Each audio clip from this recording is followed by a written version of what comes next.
আসসালামু আলাইকুম, কেমন আছেন আপনারা? আশা করি ভালো আছেন। আলহামদুলিল্লাহ আমরা ভালো আছি। এই যে ভিডিওটা দোকান থেকে স্টার্ট করলাম। এটা আমাদের দোকান, নতুন দোকান, এখন কমপ্লিট সাজানো হয়নি। অবশ্য এখন হয়ে গেছে, এটা 2 দিন আগের ভিডিও বানানো, সেই জন্য তখন হয়নি, এখন সব হয়ে গেছে। আর বিয়ে হচ্ছে, দোকানে বসে বসে ভিডিও বানাচ্ছি, দেখছি বিয়ে বাড়ি। বরযাত্রী যাচ্ছে, বর যাচ্ছে, আর আগের কোনো ওইগুলো যে গজল গেয়ে গেয়ে যাচ্ছে। এখানে বিয়ে এরকম হয়, গজল গেয়ে গেয়ে বিয়ে করতে যায় লোকেরা, আর বড় ওই গাড়িতে থাকে, আর এগুলো যে বরেদের সাথীরা সব যাচ্ছে গাড়ি করে। এটা দিনে, আর আমাদের একটা দাওয়াত আছে রাত্রিরে। রাত্রিরে যাওয়ার জন্য তৈরি হচ্ছি, দেখছি কি করি। গরমেতে যেতে তো ইচ্ছা করেনি, ভালো লাগেনি এত গরম। ঘরে যা ডাল আলু বিছানা খাই তাই ভালো, কিন্তু কি আর করে, যেতেই তো হবে।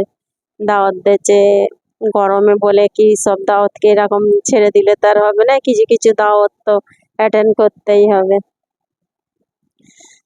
আর এই যে দুপুরের জন্য রান্না করছি, আর হাজব্যান্ড কতদিন ধরে খালি বলছে যে সোয়াবিন রান্না করো, সোয়াবিন রান্না করো।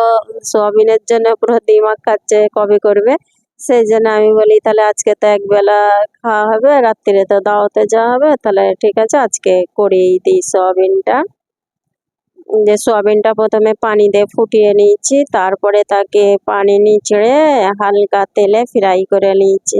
যে সোয়াবিনের একটা গ্যাস থাকে না, ওইটা আর বেরোবে না। তারপরে কড়া বসে পরিমাণ মতন তেল দিয়ে দিয়েছি, দেওয়ার পরে পেঁয়াজ কুচনো, আর চপারে পেঁয়াজ করি না, আজকে হাতেই করেছি, ওটা খতম হয়ে গেছে বলে যেন জলদি জলদি হাতেই করে নিয়েছি। আর টমেটোর কুচি, ধনে পাতা সব দিয়ে দিয়েছি, দিয়ে এবারে ওকে কষে নিব ভালো করে। পেঁয়াজটা একটু হয়ে গেলে তারপরে মশলা দেব, নরম হয়ে গেলে পেঁয়াজটা। আর আদা রসুন বাটা দিচ্ছি,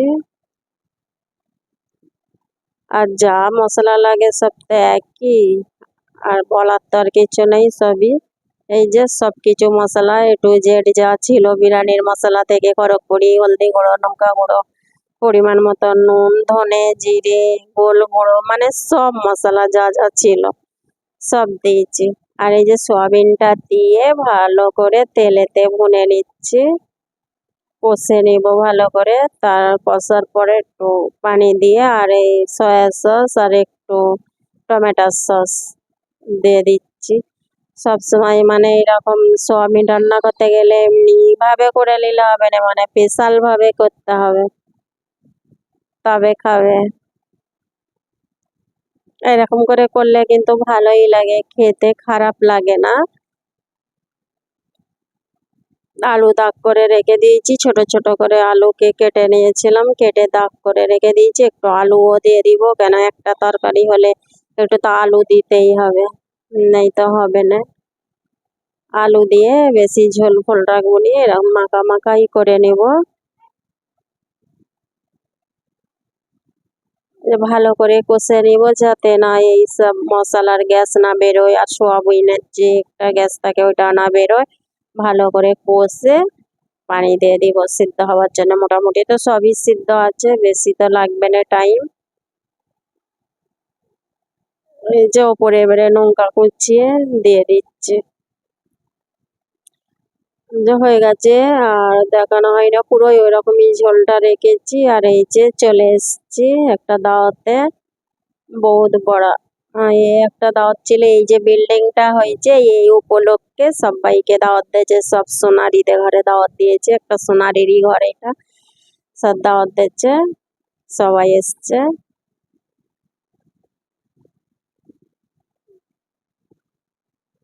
এই যে এখানে ঘুরে ঘুরে নিয়ে খেতে হবে, বসে না, যে যেমন ভাবে খাবে খেতে হবে। এই যে ভিডিও করছে বলে সব টাটা দিচ্ছে, কথা বলছে। ঠিক আছে, ভিডিও দেখতে থাকেন, ভালো লাগলে লাইক করবেন, শেয়ার করবেন, ভুল ত্রুটি হয়ে থাকলে ক্ষমা দৃষ্টিতে দেখবেন।